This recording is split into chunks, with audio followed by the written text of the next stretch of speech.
Certo? Chique aí, Marcão? Já foi? Pode ir? Glória a Deus. Paz do Senhor, igreja amada. Nossa, depois de um culto desse maravilhoso, que louvores que falam comigo. Como eu amo música velha, meu Deus do céu. Não sei o que acontece. Eu acho que eu nasci na época errada. Devia ter nascido lá para os anos de 1313, sei lá, por aí. O pastor, ele foi muito fofo, porque ele disse que a Eli está um pouco debilitada. A Eli está derrubada, velho. Passou o dia sentado no sofá, se entupindo de remédio. Isso é ruim, porque aí eu fico sozinho, gente, sabe? Vocês estão entendendo? Deixa pra lá. Não vou expor minha esposa aqui. Ela está absolutamente sem voz. Mas também, né, agora é o 16º dia seguido de pregação. Eu estou vivendo a base disso aqui, ó, de balinha para garganta. Mas é bom demais. Vamos lá? Tá todo mundo bem? Deixa eu ver as carinhas. Meu pai e minha mãe estão ali. Ah, que legal. Que bom que vocês estão aí. Tá cara de bravo, pai. Melhora essa risada aí. Ô, pastor, vai passar aqui atrás o negócio? Ah, então tranquilo. Vamos lá. Apocalipse capítulo 2. Vamos embora. Capítulo 2, verso 18.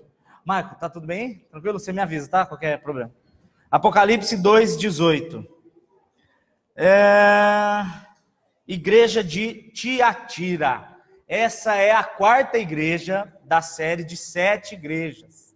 Como a gente estava vendo, as 7 igrejas, elas foram foram cartas escritas por João, amando de Jesus. Jesus mandou João escrever 7 cartas diferentes para 7 povos diferentes, de 7 locais diferentes da Ásia e de um pedaço da Europa.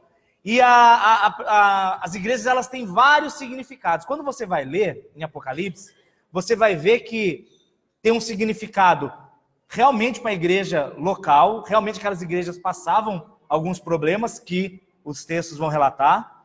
Aquelas igrejas, elas têm uma figura profética na volta de Cristo. E aquelas igrejas também têm uma aplicação pessoal. A igreja de Tiatira, eu achei o máximo ler e estudar sobre ela, porque eu vivi um caso hoje que me mostra exatamente o problema da igreja de Tiatira. A igreja de Tiatira, ela é um tapa no rosto de religiosos que acham que estão agradando a Deus com usos e costumes, quando na verdade o coração deles está longe do Senhor. O coração deles está mais achegado ao que lhe foi ensinado do que realmente ia fazer as coisas por amor. É muito diferente uma pessoa que crê em Jesus Cristo, porque tem... Sabe, Marcelão, quando tem aquela presença, sabe? Tipo hoje. Eu navegarei, eu já fico ali, nossa, Deus, arrepiando. Isso é uma coisa, é você conhecer a Deus com intimidade. Você fala dele como se fosse um amigo. Ele não é um ser distante. Ele não é o Deus do pastor Itamar. Ele não é o Deus do meu irmão. É meu amigo, meu Senhor. Eu conheço ele, ele me consola, ele me anima, ele me fortalece. Ele passou de ser uma ideia faz tempo. Quando isso acontece, você deixou de ser um religioso, você passou a ser um filho, porque o Espírito Santo te convenceu. E o incrível é que essa igreja de Tiatira, ela começa com filhos. E esses filhos se desviam para seduções da religiosidade. Nós vamos ler e vocês vão entender. Apocalipse capítulo 2, a partir do verso 18. Meu Deus, está muito ruim de ler aqui, né? Ai, credo, eu não faço nada direito mesmo. Eu passei a tarde para fazer esse negócio, para dar errado. Como é que é? Joga a Bíblia? Não, bota aí, eu leio devagar. Vai, eu vou devagarzinho. Meu Senhor, se fosse teste de direção, estava reprovado. Já não... Vai. Apocalipse 2, no verso 18, diz assim: ao anjo da igreja de Tiatira, escreve: isso diz o Filho de Deus. Cara, que top isso, velho. Meu, você merece um Burger King da hora depois do culto. Volta desde o começo. Vamos desde o começo, então. E ao anjo da igreja de Tiatira, escreve, uma ordem de Jesus: isso diz o Filho de Deus, que tem os seus olhos como chamas de fogo e os seus pés semelhantes ao latão reluzente. É melhor eu ler tudo e comentar ou leio e vai comentando? O que vocês preferem? Não, rapaz, aqui é Big Mac, é sem alface ou com alface. Todo meu exemplo tem comida, né? Então eu vou comentando por partes. Não, mentira, eu vou ler tudo, depois eu comento. 19. Eu conheço as suas obras, o seu amor, o seu serviço, a sua fé, a sua paciência, e que as suas últimas obras são mais do que as primeiras. Mas algumas poucas coisas tenho contra ti. Deixas Jezabel, mulher que se diz profetiza, ensinar e enganar os meus servos, para que forniquem e comam dos sacrifícios da idolatria. Lhe dei tempo para que se arrependesse da sua fornicação, e você não se arrependeu. Eis que a porei numa cama, e sobre os que a adulteram com ela virá grandes tribulações, se não se arrependerem das suas obras. Ferirei de morte os seus filhos, e todas as igrejas saberão que eu sou aquele que sonda os rins e os corações, e darei a cada um de vós segundo as vossas obras. Mas eu digo a vós, os restantes que estão em Tiatira, a todos os que não seguem essa doutrina e que não a conheceram, como se diz: mas o que tendes, retém até que eu volte, ô glória. E ao que vencer e guardar até o fim as minhas obras, eu lhe darei poder sobre as nações, e com vara de ferro as regerá, e serão quebradas como vaso de oleiros, como eu também recebi de meu Pai. E lhes darei a estrela da manhã.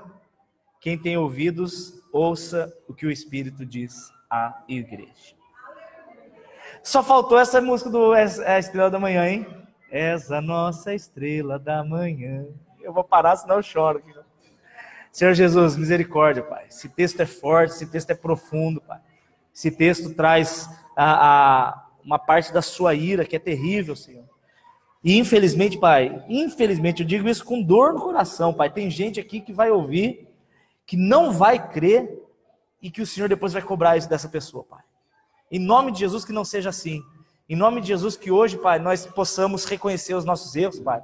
Reconhecer aonde nós caímos, Pai. E que o Senhor nos levante. Porque eu tenho certeza, Pai, que é um tempo, como o próprio pastor está aqui sempre pregando, Pai, é um tempo que o Senhor quer cuidar dos seus filhos de um jeito especial, Pai. Mas para isso nós temos que ter posturas de filhos. Não adianta, Senhor, levantar a mão, usar uma camiseta e proclamar o que a gente não vive, Pai. Nos mude, em nome de Jesus. Amém? Amém? Eu amo vocês, viu? De verdade. De verdade, verdadeiro. Estou muito feliz aqui. Glória a Deus. Apocalipse capítulo 2, então vamos comentar verso por verso. O que Deus está querendo ensinar para a gente disso? Eu não vou falar da parte profética, porque eu já falei nos outros duas pregações, que Esmirna, que Éfeso é a igreja aceitável, que era dos apóstolos, Esmirna é quando eles foram perseguidos e saiu o perfume da igreja. Depois a próxima é a igreja que se elevou, que é a igreja de Pérgamo, e agora é que se elevou porque quis se misturar com o Estado, e agora a igreja de Tiatira é a igreja que morreu. São os 1500 anos da morte da igreja. Do ano 300 ao ano 1800, mais ou menos, a igreja de Cristo não produziu nada. Não tem louvores, não tem escritos, não tem profetas, não teve avivamento, teve nada nesses 1500 anos. Por quê? Porque a igreja aceitou a sedução das idolatrias. E, gente, isso é muito antigo. Vocês lembram quando Moisés estava no deserto e as pessoas começaram a ser picadas por cobras? E aí Deus fala para Moisés: levanta uma serpente, coloca aquela serpente no poste, quem olhar para ela será curado. Aquela serpente era uma figura de Cristo, que seria levantado para levar sobre si o veneno do pecado. Aquela cobra, aquela serpente de bronze, ela não tinha poder nenhum sobre ela. Não existe poder nenhum sobre objetos. Retire isso da sua mente. Retire isso da sua ideia de que um amuleto vai te guardar, uma foto vai te guardar, um crucifixo vai te guardar, a Bíblia aberta no Salmo 91 vai proteger a tua casa. Isso é balela, isso não existe, isso é idolatria. Só que a idolatria não se para nos objetos. Sabe o que é idolatria? É quando você vai orar e aí você não sente que Deus ouviu a sua oração, aí você corre atrás do pastor. como se a dele fosse mais forte. Isso é idolatria. Sabe o que é idolatria? Quando você olha uma pessoa e você quer fazer tudo igual ela, mas não porque ela imita Cristo. Porque uma coisa é eu querer imitar alguém porque imita Cristo. Outra coisa é eu querer imitar a pessoa porque eu idolatro ela. Está errado também. Idolatria é quando você considera o teu marido ou a tua esposa mais importante do que Jesus. É quando você considera o teu carro mais importante que Jesus. O teu corpo é mais importante do que a presença de Deus. A pessoa está mais interessada em cuidar de si mesmo, fisicamente falando, do que espiritualmente falando. Isso é idolatria. Qualquer coisa que eu coloque no lugar de Jesus Cristo se tornou idolatria e Deus deixou de ser o primeiro. E quando ele deixa de ser o primeiro, ele sai de perto. Várias vezes na minha vida eu percebi que Deus, ele com amor, ele veio retirar coisas que eu não soube brincar direito. Não é nem muito o assunto de hoje, mas eu estou lembrando. Uma vez eu estava assistindo Toy Story. Vocês já viram esse desenho? Não falem que eu pareço o Buzz, que eu pego mal, tá? Mas eu estava assistindo Toy Story e tem o Woody, que é o cowboy, e tem o Buzz, que é o astronauta. Aí o Woody e o Buzz, eles sem querer foram parar na casa do vizinho. E o vizinho é o demônio, ele mata os brinquedos, ele explode. Era o Sid. Eu tinha medo daquele menino quando eu era pequeno. E aí, em determinado momento, o Sid pega o Woody, que é o cowboy, e vai matar o Woody. Aí o Woody, ele quebra uma regra dos brinquedos. Que ridículo, né? Que a regra dos brinquedos eles não podem falar com humanos. Mas daí ele vai morrer. Aí ele começa a girar a cabeça, tipo exorcista. Dá um medo, rapaz. A minha mãe não sabe, mas eu não assistia Toy Story sozinho, não. Essa hora que o Woody virava a cabeça, eu começava a orar lá. E aí ele olha pro menino e fala assim: nós, brinquedos, vemos tudinho. Aí ele olha com medinho, aí ele fala assim: então você brinca com a gente direito. Aí ele sai correndo, gritando. Eu lembro que quando eu assisti aquilo, olha como é que Deus falava comigo, até quando eu era pequeno. Eu sempre fui perturbadinho, mas Deus tinha um propósito. Eu sempre fui meio esquisito, mas era o Senhor me guiando. Eu lembro que quando eu vi essa cena, na minha cabeça eu pensei: olha que interessante, ele ficou sem o brinquedo, porque ele não brincou direito com o brinquedo que ele ganhou.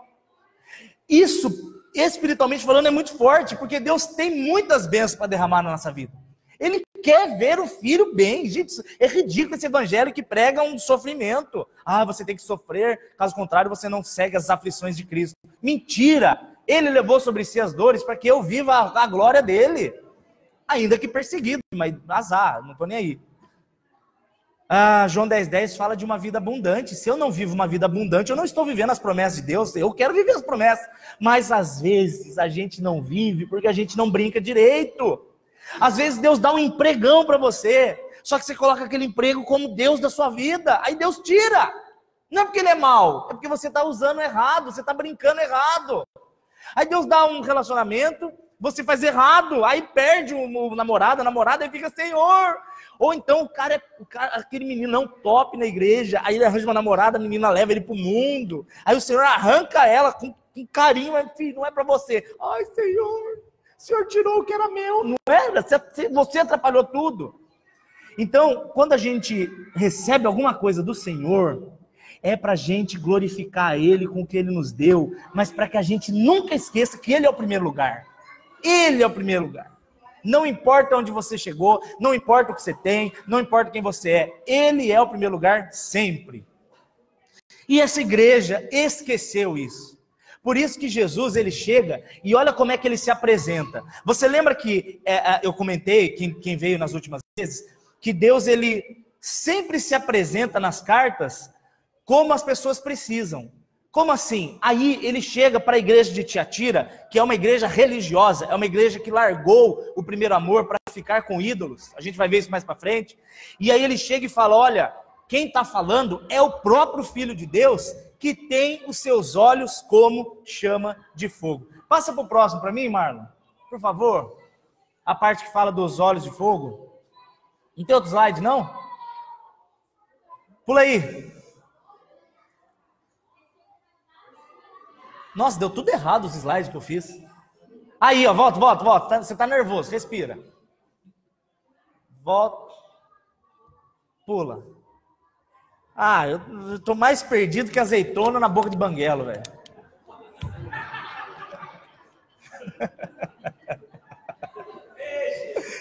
como diz os ditados populares. Ai, não é isso.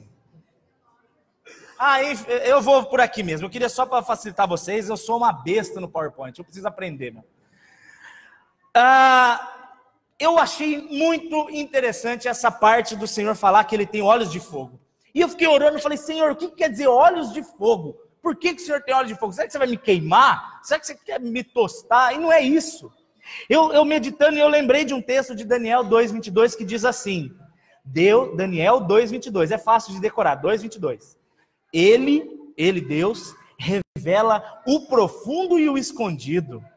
Ele conhece o que está no escuro, porque ele conhece a luz. Uau! Isso tem uma aplicação boa e terrível. A aplicação boa é que Deus sabe o que se passa no seu coração. Ele sabe o que você precisa, ele sabe o que você sonha, ele sabe o que você gosta, ele sabe o que você não gosta, ele sabe em qual ministério ele vai te colocar, dependendo das suas aptidões. Você acha que Deus vai te colocar para fazer uma coisa que você não gosta? Ele não vai fazer isso, mas ele vai usar aquilo que você tem prazer para glorificar o nome dele. Então ele sabe o que a gente deseja. Ele sabe que eu orei muito para uma loira bonitona de Jesus, e ele me deu uma loira bonitona de Jesus. O problema é que ela orou pouco, azar dela, mas eu estou bem na fita. Isso é uma coisa boa. Ele conhece e realiza o desejo dos filhos. Salmo 37, deleita-te no Senhor, e ele considerará os desejos do seu coração, maravilha. Mas tem uma parte terrível, que é a parte que ele enxerga o que eu faço quando ninguém está vendo. Isso é caráter. O que vocês estão olhando aqui é a minha reputação. Vocês estão vendo eu pregar, o menino de Deus. O Marcelo, por exemplo, repara que quando eu engordo, quando eu emagreço, enfim, ele olha as coisas de fora. Isso é reputação, as coisas que vocês veem, as coisas que vocês conhecem, as coisas que vocês enxergam. Mas o meu caráter, os olhos de fogo do Senhor, eles estão vendo. E isso pode ser vantagem para mim ou desvantagem. Por quê? Eu não preciso de aprovação dos outros e você também não. Quando você vem aqui e vai lá fazer feijoada até tarde, ou vai lá arrumar o banheiro, ou quando você vem limpar carpete, ou qualquer coisa que você faça, ainda que ninguém te agradeça, porque é difícil as pessoas falarem obrigado, é difícil as pessoas reconhecerem, mas o Senhor não perde uma das coisas que você faz. Ele é o justo recompensador, e ele vê cada dor que você sente para não sair da presença dele. Cada vez que te falam besteira, cada vez que você não é reconhecido, cada vez que você pede ajuda e não tem ajuda, cada coisinha que você faz, os olhos do Senhor estão vendo para te recompensar. Pode ter certeza que não tem nada que um filho faz que fique sem recompensa. O pai é abençoador demais. É impressionante. Mas ao mesmo tempo, se nós procedermos mal, nós não somos aceitos. Eu quero contar para vocês por que eu não creio na predestinação como um calvinista. Porque o calvinista, ele diz que Deus escolhe uns para ser salvo e outros para ser condenado. Isso são vários pontos, mas esse é um dos que eu mais discordo, a questão da predestinação. E eu vou provar para vocês o porquê. Porque os olhos do Senhor, eles olham procedimentos. Olha só. Tem como abrir aí, se puder, Gênesis capítulo 4? Se puder. Senão eu vou lendo aqui devagar. E eu vou explicar para vocês uma coisa que para mim é fenomenal. Por que eu estou falando isso? Vou explicar para vocês. Eu fui com a Eli para Angra esse final de semana e a gente pregou lá sábado e domingo, né? E quando chegou na segunda-feira, uma moça que foi no culto e creu em Jesus, coisa mais linda do mundo, gente. Ela quis ser batizada. E aí ela chamou a gente para batizar ela. E aí, na hora, gente, a alegria de pastor é batizar a ovelha e ser convidado para jantar depois do culto. Essas nossas alegrias. Aí eu falei, demorou, vamos batizar agora. Aí a gente foi na casa dela e eu tava com essa muda de roupa, que inclusive eu estou usando a mesma, agora que eu reparei, e uma regata. Eu só tinha as duas. E eu ia pegar a estrada. Aí ou eu batizava ela com essa roupa, mas daí eu ia ter que pegar a estrada de regata, estava friozinho, ou eu batizava ela com regata e depois eu colocava essa. Falei, quer saber? Vou pôr a regatinha mesmo e fui batizar. Aí a gente foi lá, batizou, amém. Coloquei na internet, alegria. Gente, eu recebi um sermão de uma pessoa dizendo que Jesus não aceitou o meu batismo O meu não, dela, né? Mas eu estava lá no meio. Porque eu não estava decente. Eu fiquei imaginando a cena. Deus olhando do céu. Ah lá, um batismo. Olha, estão confessando o meu nome. Olha, estão orando em meu nome. Estão lendo a Bíblia. Ah, não, para tudo. Tá de regata. Inferno. Condena. Que cena ridícula. E eu estou falando isso por quê? Porque o meu procedimento, o meu coração, quem conhece é Deus. E Ele sabe a alegria que eu estava de fazer a vontade dEle. E Ele sabe que eu não estava lá querendo sensualizar. Quem sou eu para tentar sensualizar, né? Pelo amor de Deus. Porque o que a mulher falou no e-mail foi que a regata iria sensualizar a irmã batizada. Eu falei, filha, eu me enxergo, sua louca. A questão é procedimento. Olha aí em Gênesis capítulo 4. Conheceu Adão e Eva, sua mulher, e ela concebeu e deu luz a Caim. E disse, alcancei do Senhor um homem. Bora. E deu a luz ao seu irmão Abel. E Abel foi pastor de ovelhas e Caim, lavrador da terra. Aconteceu que ao cabo de alguns dias, Caim trouxe do fruto da terra uma oferta ao Senhor. E Abel também trouxe dos primogênitos das suas ovelhas e da gordura, olha só como o Senhor me ama, e atentou para o Senhor, para Abel e para a sua oferta. Volta que vocês têm que reparar uma coisa. Atentou o Senhor para a oferta de Abel? Muita gente fala uma besteira que Deus aceitou a oferta de Abel porque foi uma ovelha. Não é a oferta. Deus não olha o que você faz, mas Ele olha o coração e o procedimento. Ele atentou para Abel e a sua oferta. Volta, próximo. Verso 5. Mas para Caim e a sua oferta não. Então não é o que eu faço, mas é o coração que eu estou indo fazer. Eu posso vir aqui e pregar a melhor pregação do mundo e vocês receberem o Espírito Santo abençoar vocês. Mas se o meu coração não estiver sendo puro na hora de pregar, o Senhor não recebe o que eu fiz. E Ele não vai me dar galardão nenhum das minhas obras. É por isso que o aplauso para Deus é desnecessário. Quantos artistas vão louvar? E na verdade não é louvar, eles vão fazer show, né? E a galera chora e aplaude aquela coisa maravilhosa, mas o próprio Senhor, que era o alvo, não recebeu aquilo. Porque Ele olha procedimentos, corações. E por que eu falei da questão do calvinismo? Porque eu achei interessante isso aí, ó. Eu vou explicar uma coisa para vocês. Mas para Caim e para a oferta, Deus não atentou. Irou-se Caim fortemente e descaiu-lhe o semblante, ou seja, ele deve ter ficado bicudo, sabe aquela tal? Próximo verso, olha o que fala. Então o Senhor disse a Caim, Caim, por que você se irou? Por que descaiu o seu semblante? Olha aí, se você fizer o bem, ou se bem fizeres, não é certo que serás aceito? Agora, se você não fizer bem, o pecado jaz à porta, e sobre ti será o seu desejo, mas sobre ele deve dominar. Que Deus ridículo seria esse se Ele tivesse escolhido Abel e não Caim, simplesmente por presciência? Entenda bem, se Deus escolheu Abel e rejeitou Caim, simplesmente porque Ele quis, qual é o propósito dele falar para Caim? Olha Caim, ande corretamente que você será aceito. Se Deus não tivesse aceitado Caim, Deus deu um conselho furado. Vocês estão entendendo como não tem lógica? Ó, dizem que, o calvinista diz que Deus não aceitou Caim. Ele aceitou Abel, mas não Caim. Mas se ele não aceitou Caim, por que ele fala? Se você proceder bem, serás aceito. Deus não falaria uma ordem que seria impossível de cumprir. Deus não me manda fazer nada que eu não consiga fazer. Quando ele fala assim para a gente, sejam santos porque eu sou santo, é porque é possível ser santo. Ele não fala para ninguém, olha, vá para a lua voando num cavalo Pégaso, porque isso é impossível. Ele não dá uma ordem impossível. Eu preciso de água, eu já estou com um cuspino aqui, socorro. Salva eu, Roginho. Dá um copinho d'água para mim, por favor, querido. Obrigado. Então, amados, o olho do Senhor, que é o olho de fogo, Ele quer dizer que ao mesmo tempo que Ele olha os seus desejos e necessidades, ao mesmo tempo que Ele olha cada coisa que você faz, ainda que ninguém reconheça, a sua vida é muito importante para Deus, vocês não fazem ideia. E sabe o que é interessante? A gente acha que Deus só usa quem está em evidência.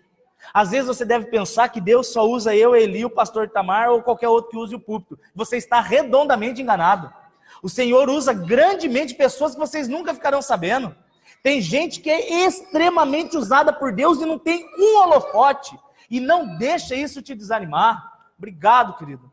Gente, eu estava voltando com Eli de Angra, e a gente estava em Paraty, voltando pela estrada, indo para casa, e me deu vontade de comer, normal. Aí eu parei numa banquinha que tinha lá, mas, meu, fundo de quintal, velho. Misericórdia. No meio da estrada não tinha nada. Aí a Eli até ficou com medinho. Você vai parar aqui? Falei, o anjo nos guarda, e a fome tá forte. Descemos. Aí tinha um carinha sentadinho assim, cara, quietinho, velho. Aí eu cheguei, a melhor coisa a fazer é já puxar amizade, né? Já vou ficar amigo, né? Aí ele não me assalta. Falei, paz do Senhor, meu amigo. Aí ele olhou assim, paz do Senhor. Aí eu falei, opa, respondeu paz do Senhor também. Para resumir muito a história, era um ex-presidiário, ex-drogado, estava sozinho, achando que Deus tinha abandonado ele. Estava desesperado porque estava perdendo a família, achando que Deus não ligava mais para ele. Aí Eli já pegou na mão dele, já começou a orar, e vocês já sabem como é que é ele orando. Já ficou os dois rodando, parecia peão da casa própria lá. Eu só de longe intercedendo aqui. E esse tipo de coisa, vocês estão sabendo porque eu estou contando. Mas isso acontece o dia inteiro, sem que a gente saiba. E esse tipo de coisa que acontece sem que ninguém saiba, é esse tipo de coisa que mais tira o sorriso do coração de Deus. Quando você está na sua casa e o seu marido é grosso e você consegue orar por ele. Quando a sua esposa é grossa e você consegue orar por ela. Quando acontece alguma coisa assim, que irrita e você se sente injustiçado, mas daí você fala assim, não, eu vou fazer como Jesus fez. É engraçado que o mundo diz que a gente é idiota quando faz isso, não é não? Ah, brigaram com você? Responde também. Se deu na cara, dá na outra. Aí você fala, não vou responder. Eu me acho otário quando eu não respondo. Eu luto contra mim mesmo. Meu coração diz pra mim mesmo, nossa, Dani, você tá ficando bunda mole, hein? Mole, cara. Eu brigo comigo mesmo. Você tem isso também, pastor? Aí o Dani espiritual, cala a boca, Daniel. Ele está obedecendo a Deus. Não, mas ele é otário. Eu falo, meu Deus, minha mente me atrapalha. Aí eu vou orar, para não ficar louco. O Senhor que vê tudo que você faz e vai recompensar em nome de Jesus. Isso foi um primeiro verso, só faltam mais 11. Verso 19, Apocalipse 2, 19. Conheço as tuas obras, conheço o teu amor, conheço o teu serviço, conheço a tua fé, tua paciência, e que as tuas últimas obras são maiores do que as primeiras. Cara, essa igreja era extremamente ativa. Era uma pessoa que fazia de tudo. Era uma pessoa, tem até aquele, como é que a gente chama hoje em dia? Ativismo gospel. É o cara que vai segunda-feira no culto, no ensaio, na terça-feira está aqui no culto também, na quarta-feira vai com os irmãos para orar na praça, faz tudo. Mas ele perdeu, sabe o quê? O momento de intimidade dele. Você já percebeu isso? Às vezes você está tão envolvido com as coisas da igreja, às vezes você está tão envolvido até em ações sociais. Eu já me percebi isso. Nossa, estou gravando vídeo, estou escrevendo texto, estou respondendo, pá. Aí ele vem e fala, Dani, faz tempo que eu não te vejo orar. Meu Deus. Porque o estar fazendo a obra de Deus é muito cansativo. Muito cansativo. Deus, eu lembro que uma vez, eu estava conversando com um amigo meu, que ele era tipo eu assim também, e queria fazer tudo, todo dia. Eu fico desesperado às vezes para fazer, até coisa que Deus não manda. E eu lembro que esse amigo meu ficou com pedra no rim. E dizem que pedra no rim é a pior dor do mundo, né? Quase que o homem com pedra no rim é pior que uma mulher no parto. Pior. Porque a gente, quando sente dor, é porque a gente está com muita dor mesmo. Não é verdade? É verdade. Uma mulher na hora que está dando a luz, ela entende que o homem tem quando tem febre. É mais ou menos. E aí esse amigo meu teve pedra no rim, ele foi para o hospital. E aí tava uma mulher orando por ele, e essas tia do coque, que meu Deus, eu tenho medo de tia do coque, elas revelam até. Aí ela veio, botou a mão nele, começou a orar, aí falou assim para ele, falou, ô filho meu, tive que te dar uma pedra no rim para você parar e voltar a falar comigo. Meu Deus do céu. A gente não está acostumado com isso, né? Quer vir na igreja só para ouvir vitória, vai ouvir verdades também. Verso 20. Mas algumas poucas coisas eu tenho contra ti. Vocês deixam Jezabel, uma mulher que se diz profetiza, ensinar e enganar os meus servos, para que forniquem e comam do sacrifício da idolatria. Fornicar é sexo sem a bênção do casamento.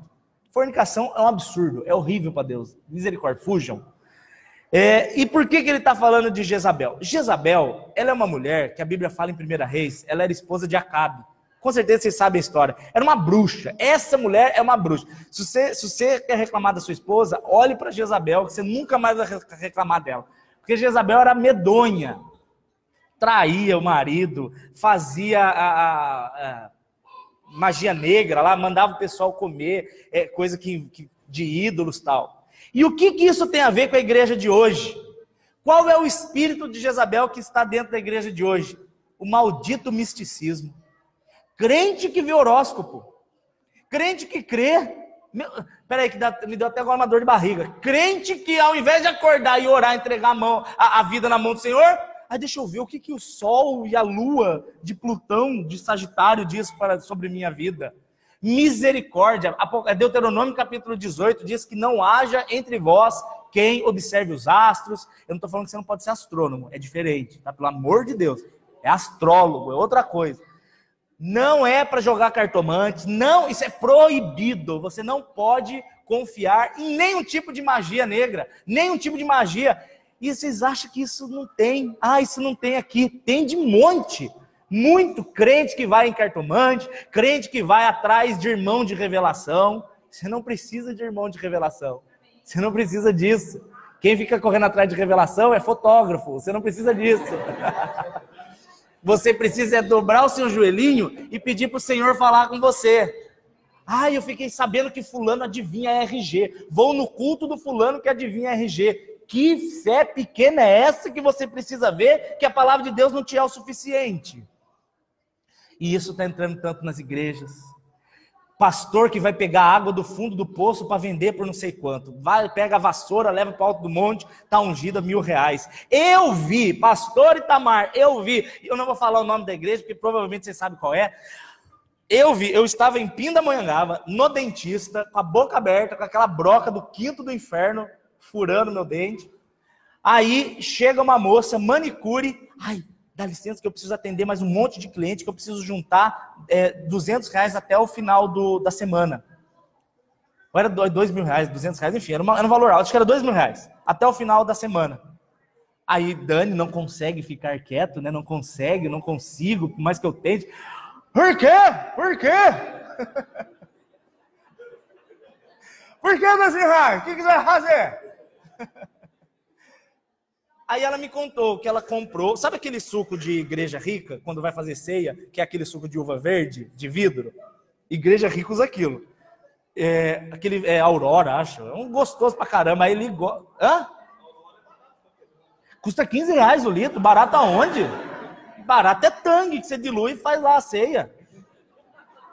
Né não? Aí ela pegou o suco Aurora. Aí ela comprou, né, R$20 que seja, levou para a igreja, o pastor levou para ungir em cima da montanha, ela compraria de volta o suco dela por R$2.000. Desesperada para juntar o dinheiro, porque Deus iria responder às necessidades dela. Eu estou falando de uma cidade aqui do lado e uma igreja enorme. E aí Deus, eu estou falando agora, gente, entenda Deus olhando a situação da igreja, ele fala, meu Deus não, né? Eu do céu,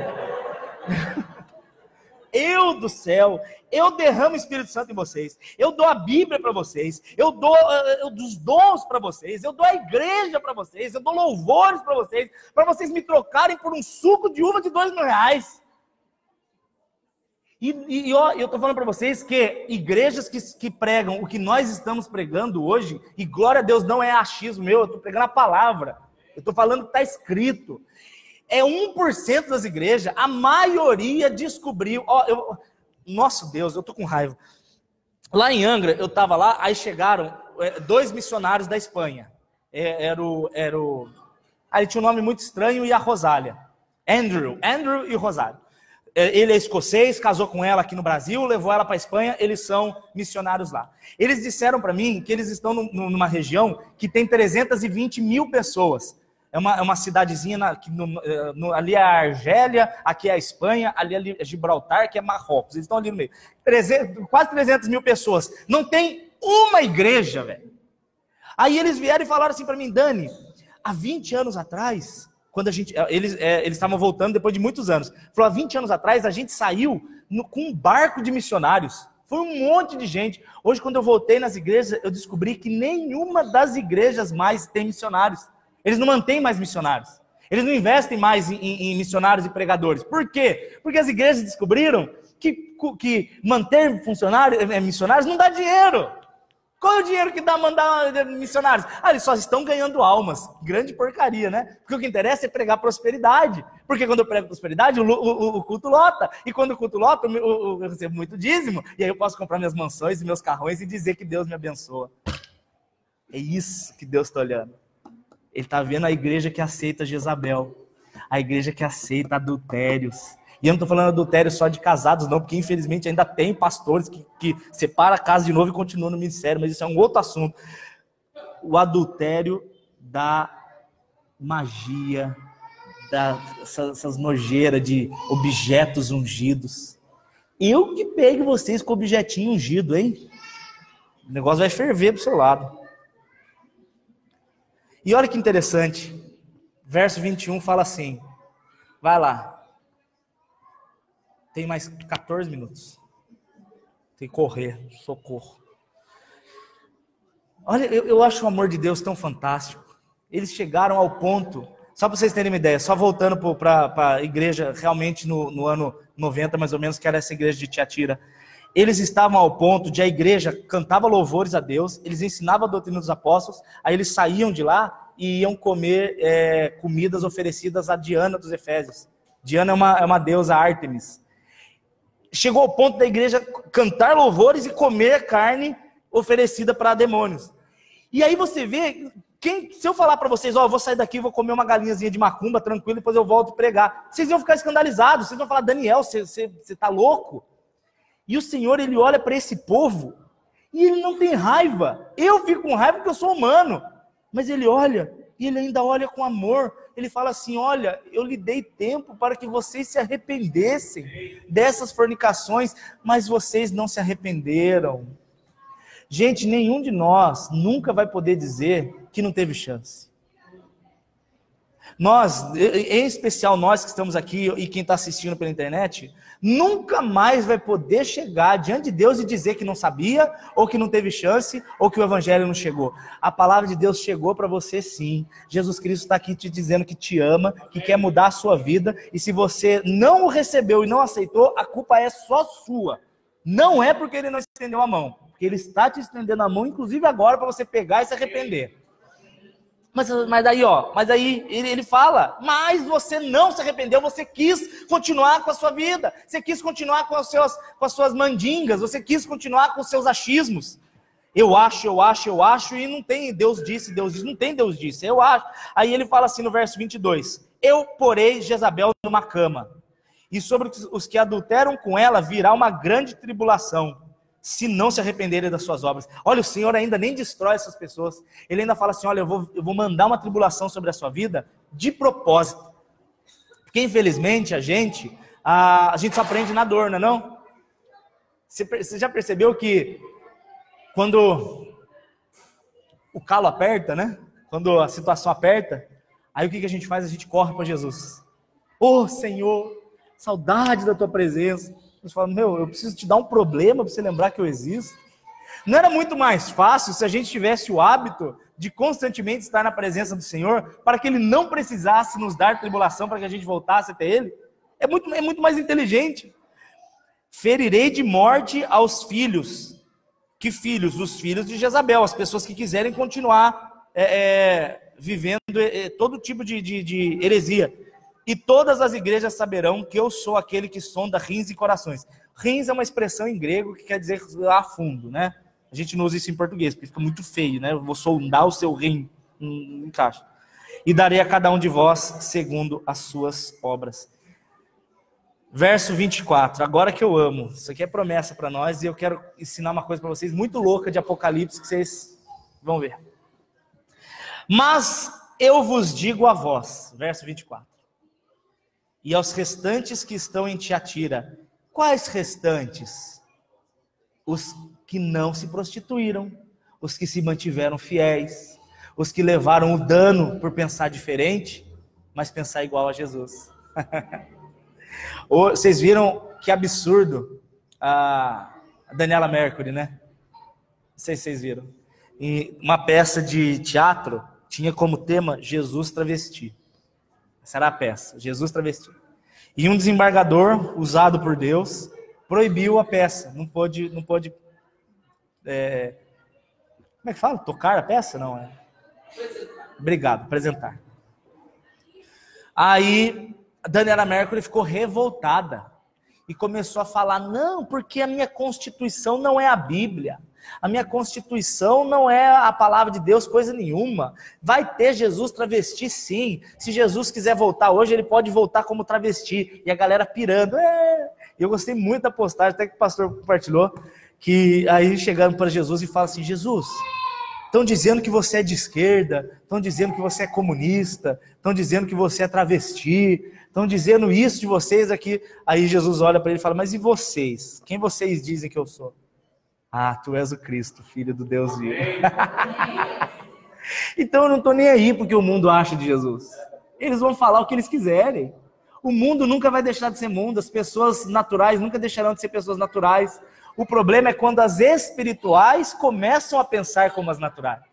Mas enquanto nós, que graças a Deus somos espirituais, e não é por boas obras, é por causa da misericórdia dele, enquanto nós permanecemos como espirituais, ele nos trata sim como povo eleito, santo, separado. 1 Pedro 2,9, pois vós sois povo santo, raça eleita, sacerdócio real, nação adquirida.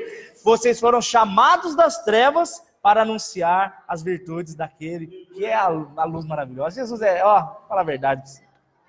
E aí ele fala para esse resto, vocês, porque resto parece coisa ruim, remanescente, né? Remanescente. Digo a vós, os remanescentes que estão em Tiatira, e a todos os que não se prostituem com Jezabel, e que nem a conheceram, como alguns dizem, mas o que tendes, guardem até que eu venha, e ao que vencer e guardar até o fim as minhas obras, eu lhes darei poder sobre as nações. Você sabe que promessa é essa? Olha só, com vara de ferro você regerá as nações, elas serão quebradas como um vaso de oleiro, como eu também recebi do meu pai. Eu quero explicar para vocês que profundo que é essa promessa. Vai ser o último ponto para a gente já terminar.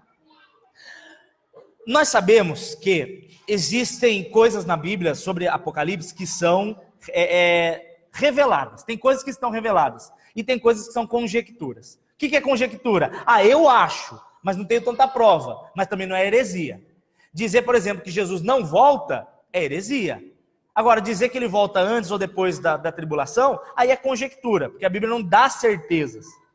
Agora, o que eu vou falar para vocês são certezas, são coisas reveladas que a gente pode descansar. Vocês sabiam que 1 Coríntios 6 diz assim, olha só, 1 Coríntios 6, do verso 1 ao 3, não precisa abrir não, eu vou citar para vocês. Por acaso, eu vou ler o texto e vou explicar onde eu quero chegar.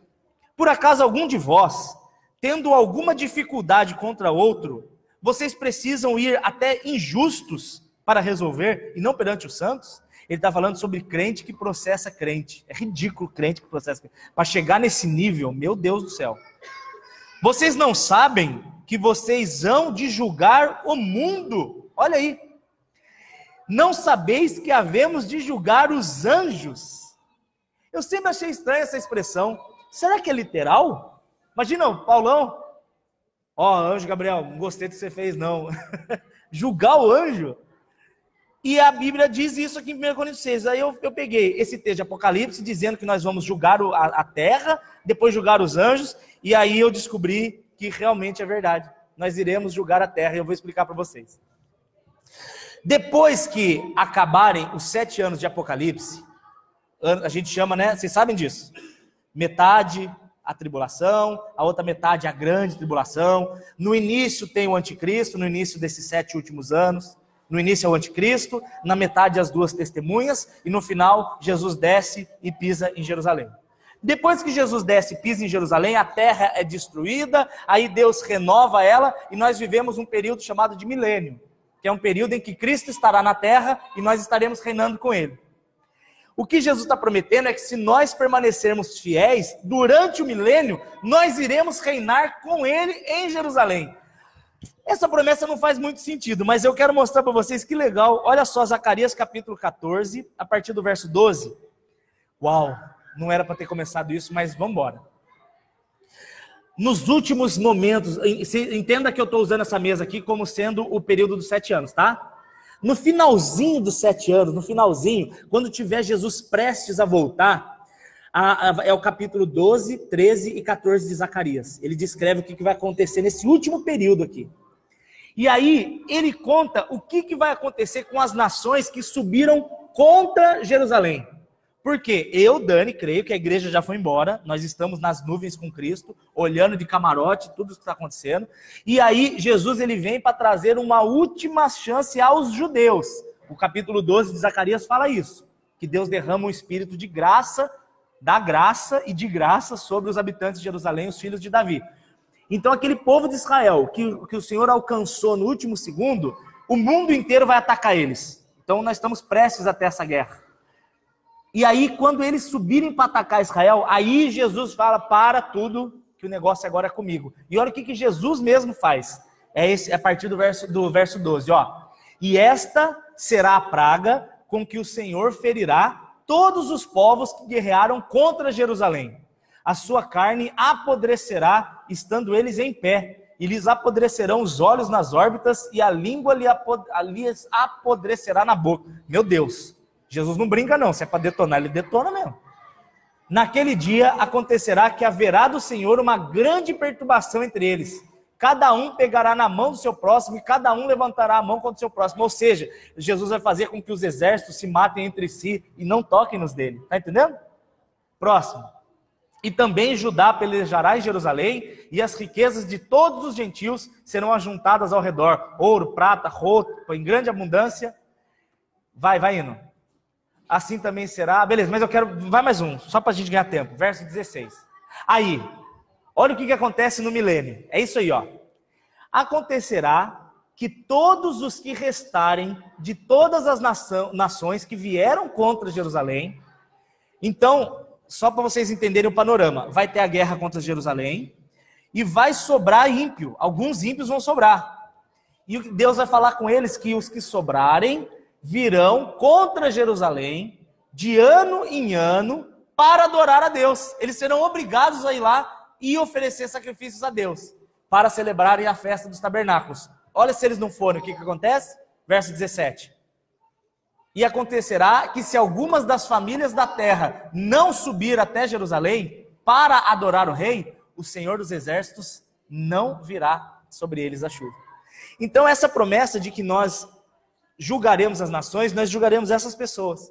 Nós estaremos com Cristo em Jerusalém, lá no monte, habitando com ele, morando com ele. Vai ser tipo um retiro que não tem dia para acabar, meu Deus do céu. E os povos terão que subir. Agora, incrível, para terminar essa parte, Apocalipse 20, verso 6. Por favor, Marlon.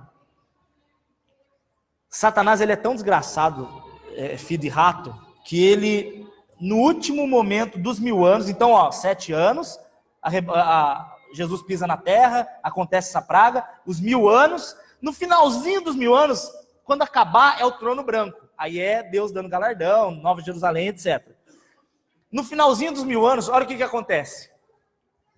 Bem-aventurado e santo aquele que tem parte na primeira ressurreição. Sobre eles, ou seja, os que creram e foram arrebatados, nós, graças a Deus, sobre eles não tem o poder da segunda morte, mas serão sacerdotes de Deus. E com ele reinarão 1000 anos. Tá vendo? Próximo. Vocês não estão entendendo o que é reinar 1000 anos com Jesus. Meu Deus do céu. Meu Deus do céu. E acabando os 1000 anos, Satanás será solto da prisão. E aí? E sairá a enganar as nações que estão sobre os 4 cantos da terra. Sabe quem que ele vai enganar? Esse povo que tinha que subir de ano em ano para adorar. Tá entendendo? Esse povo que sobrou vai multiplicando, vai tendo filho. Por isso que Isaías capítulo 11 fala que a criança nova vai brincar com lobo, vai brincar com cobra, porque não vai ter morte nesses 1000 anos. Esses 1000 anos vai ser de total paz. Então vai ter as crianças dos ímpios nascendo. Aí Satanás vai sair para enganar todo mundo, olha lá, os 4 cantos da terra, Gog e Magog, cujo número é como a areia do mar, para juntar em batalha. E aí o que acontece? e subirão sob a largura da terra, ou seja, aquele monte de gente vindo, e cercarão o arraial dos santos e a cidade amada. Nesse arraial dos santos, sabe quem que vai estar lá? Quem vai estar lá? Quem falou eu?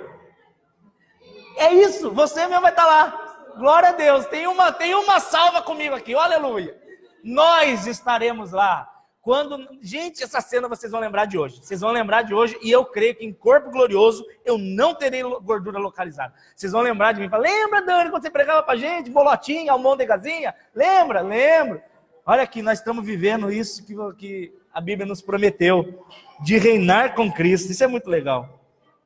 Para terminar o capítulo de Apocalipse 2, verso 28, que é o último verso, aí a gente acaba. Além de reinar com Cristo, a Bíblia promete, Apocalipse 2, 28, que Ele nos dará a estrela da manhã.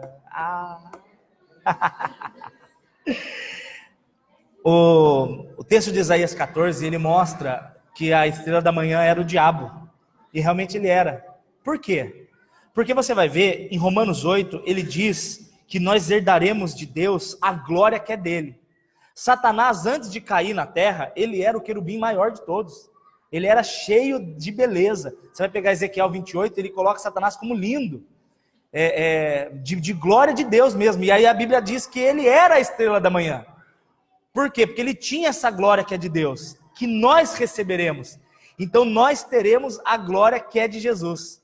O que isso quer dizer, literalmente, eu não sei, mas eu sei que é alguma coisa maravilhosa. E o verso 29 diz: quem tem ouvidos, ouça o que o Espírito diz às igrejas. Amém?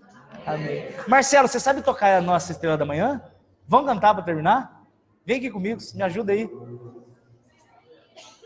Obrigado, Senhor Jesus, por essa palavra, Pai. Que o Senhor nos livre de todo tipo de idolatria, que o Senhor nos livre de todo tipo de engano, que o Senhor tire de nós toda essa religiosidade, essas superstições, essas crendices, Pai. Que o Senhor coloque em nós um amor genuíno pela sua pura palavra, Pai. Que o Senhor nos dê uma vida simples, Pai. Que nós consigamos te obedecer, te servir, te amar. Porque, Jesus Cristo, não tem como. Esse mundo é horroroso, Pai. E se não é o seu carinho de nos resgatar dessas trevas, nós estamos perdidos, Pai. Mas muito obrigado, Senhor, por cada um dos que estão aqui. Cada um. Eu sei que o Senhor os escolheu para estar aqui. O Senhor proporcionou que ouvissem essa palavra. Isso é um sinal de que cada um dos que estão aqui são importantes para o Senhor. Eu creio, Pai. Eu creio, Pai. Cada um dos que estão aqui estão debaixo da sua vontade, Pai. E abençoa, Pai, todos os dias. Ô, Jesus, saudade de casa. Em nome de Jesus. Quem sabe essa, vamos junto?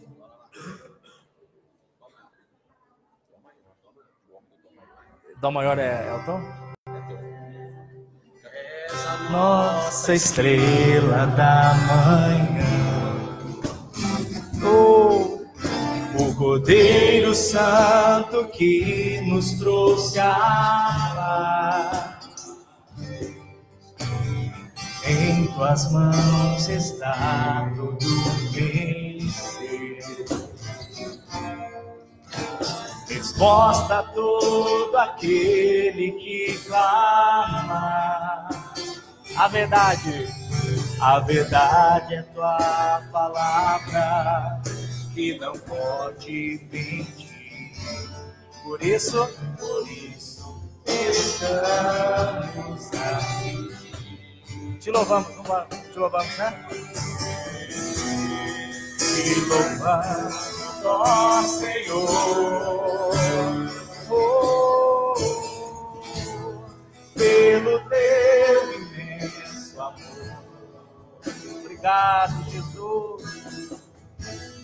Manifesta o teu perdão, teu poder. E assim vamos te adorar para sempre. Oh, glória a Deus, para sempre, ó meu Deus. Oh, te louvamos, ó Senhor. Oh, Oh, querido Jesus, pelo teu imenso amor, manifesta o teu perdão, teu poder, e assim vamos te adorar para sempre.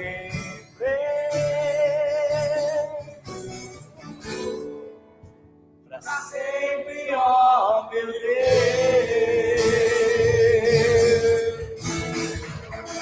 Obrigado, Jesus. Aleluia. Aleluia. Vamos. Aleluia. Graças a Deus. Graças.